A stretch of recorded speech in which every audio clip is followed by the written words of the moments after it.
Hello again. On the bench today is a new acquisition from eBay. This was £10 in a local area sale.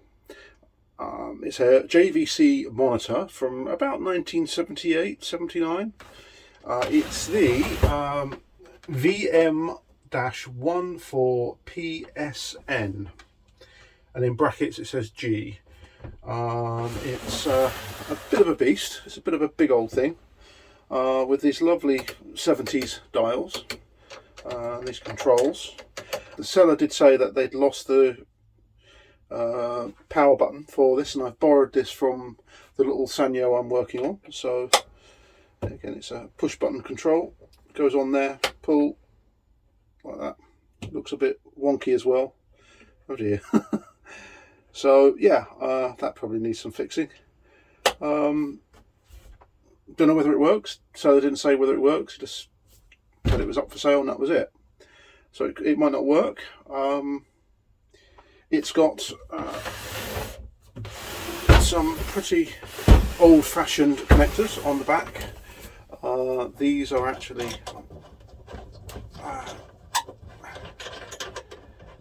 very ancient old connectors. This is an adapter. These are the type of connectors they have. I cannot remember the name of what they're called. That's the old EIAJ 8-pin connectors, which is quite rare. It's very difficult to get cables for. I used to know these as F connectors or something like that from like, this is like early to mid 70s. These were very popular. It has 3 inputs, A, B and VTR, and an output. So if I just put that back on, so it's got an output, so it can take whatever's coming in, it can push out to another monitor, so you can string these along if you wish to. Pretty much nothing else there. It's very bland. The plastics are very, very thick. It's designed to take abuse by the feel of it. Then on the front here we have a control panel, which is sub brightness at the bottom. We have to use a screwdriver to use that one. V-hold, brightness, contrast, colour, which is spelled COLOR for all those who can't spell. NTSC tint, because this TV is a multi-standard monitor. So we have here, we have NTSC, then NTSC 4.43, and I believe that's a slightly different frequency. I'll have to check that up. CCAM, the French standard, they like to be different. PAL, we like to be different as well, along with the Germans. And auto, so you can auto detect. The control is a bit wobbly. I need to try and sort that one out. Then we've got A, B and VTR. And that's it with a volume control. So, shall we see whether this works? Quite interesting to find out. I'm going to put this on the dim bulb, the current limiting bulb. So, power is off. And then this thing pulls 66 watt, so it may not start up with that bulb. It's a 100 watt bulb over there, so it may not start up. So here we go. Wow, that's bright.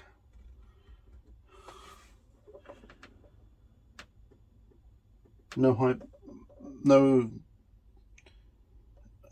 horizontal or vertical deflection. Ooh. Okay, yeah, that's just cycling, so that's fine. So essentially it's trying to start up. It's trying to start up the horizontal and vertical, and it's failing, and it keeps on trying. It goes into a cycle. Let's plug it straight into the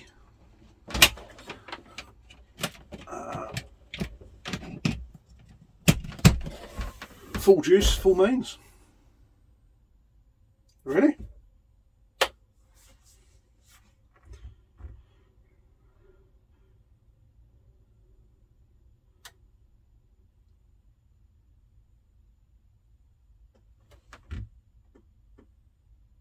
Nothing.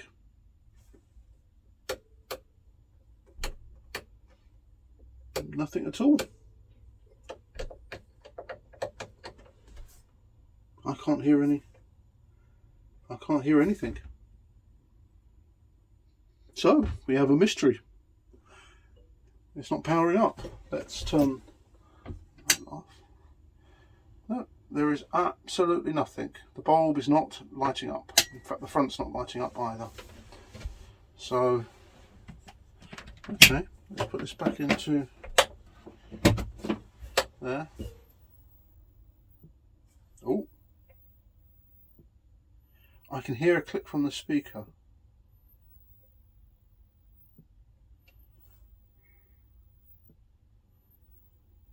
And I can smell something. Yeah, there's something going on behind the scenes here. I think we need to have a look. This is going to be fun.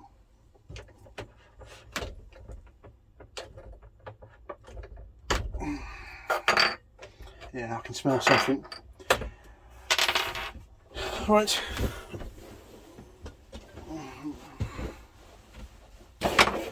Now, as I have my dinner cooking, I'm not exactly going to do a full analysis on this. This is just sort of an initial look at things. We're looking for screwdrivers. Nope. Where did I put the screwdriver? Yeah, that'll do. Yeah, there's something not quite right. It's sort of a burning smell, but it's not a capacitor or a resistor burning smell. It's something else. It could be dust. Yep, it's very well built. I can feel it. This isn't a flimsy affair at all.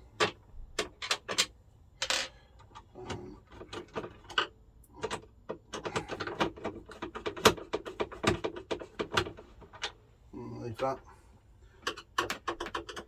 So I'm going to open it up and have a look, and go and have my dinner, then maybe come back to this.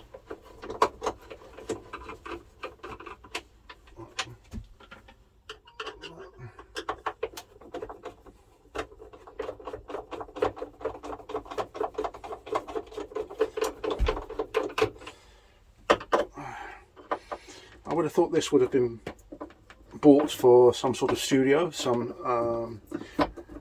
I doubt whether it's CCTV, but I would certainly say like a TV studio, or certainly with the multi-standards editing suite, maybe from the 1970s. Alright. Oh yeah, there's one there. There is one there.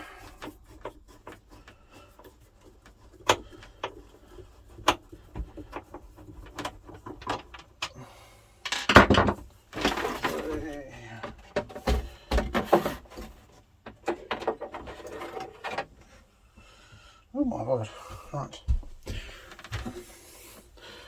Okay. It's very dusty. Very, very dusty. Right, okay. Oh, I've just dropped a...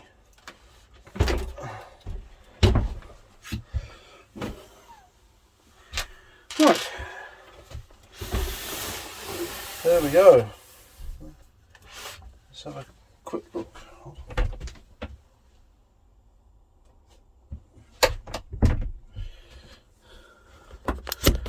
Right. So, there we are. This is it's a Hitachi tube. I can see Hitachi down on that label. A 370 ESB22, whatever that might mean. Very dusty indeed. This is almost Hitachi, you know. I wonder whether it was...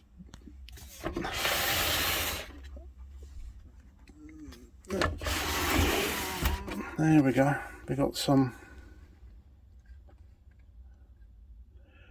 sort of circuit board there. I'm not really sure what it's connected to. Well, we certainly have a circuit board to manage all of the connections coming in. We've got the power. It's not mains, it's a mains transformer by the looks of it. So it's probably a hot chassis set. So it's some of these.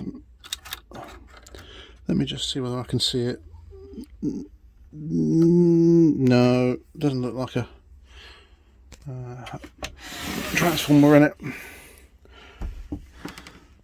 Mains comes into here through what looks like a big arse inductor. Fuse. I can hear noises, so I doubt whether it's actually the fuse. Big old rotaries. Ah, there we go. Look, that's the reason why that's loose. Yeah. And also it looks like the that one there, that's the on-off button, and that's actually twisted upwards as well, so that's why that's there. So somebody's been hacking around at that. Reasonably sophisticated, because remember this has got multi-standards, so some of that down there is probably multi-standards. Sorry, the cameraman is off sick, so I'm having to deal with this myself. I'm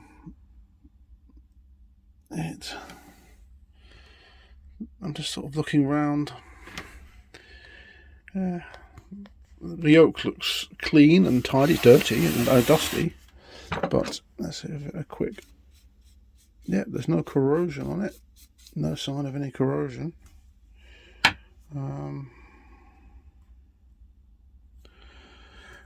The flyback is there. There it is.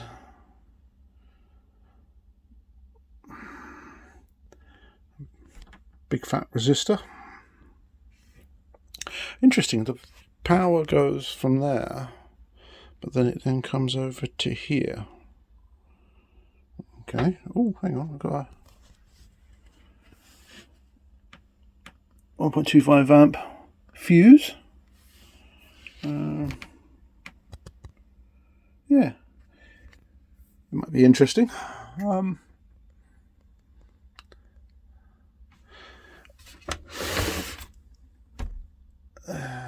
This might be a bit of a mission, to be perfectly frank. This one, I'm not sure. I quite like it. It's a cute little thing. It's heavy, but I quite like the build quality. It's a proper substantial piece of metal.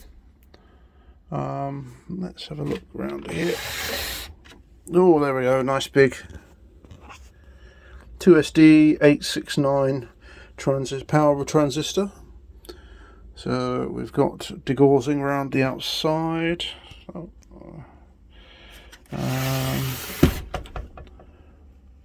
Yeah. Just sort of trying to see if there's anything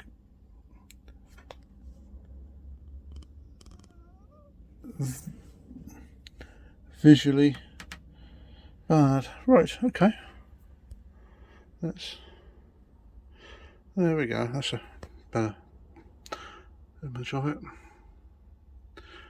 So, okay, well, it doesn't work. So we're going to fix it at some point. So it'd be interesting to see.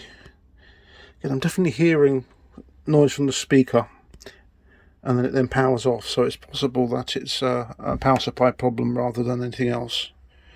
Let's have a quick look at the tube, see whether it's been ragged to death. Okay, let's have a look.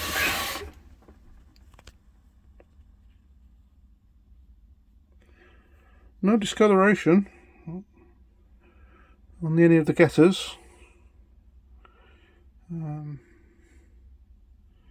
Yeah, doesn't look too bad actually.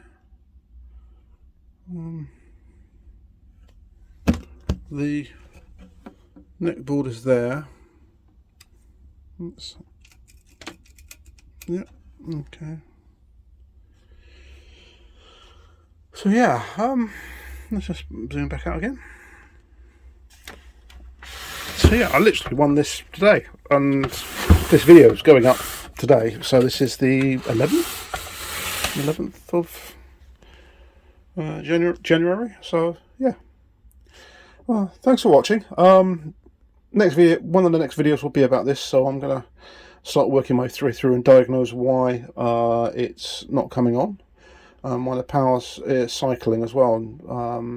Normally that's current limiting when some of the circuits inside, basically the horizontal and vertical, tries to come up, and then it does, and it fails. So okay, all right, thanks for watching, see you on the next video.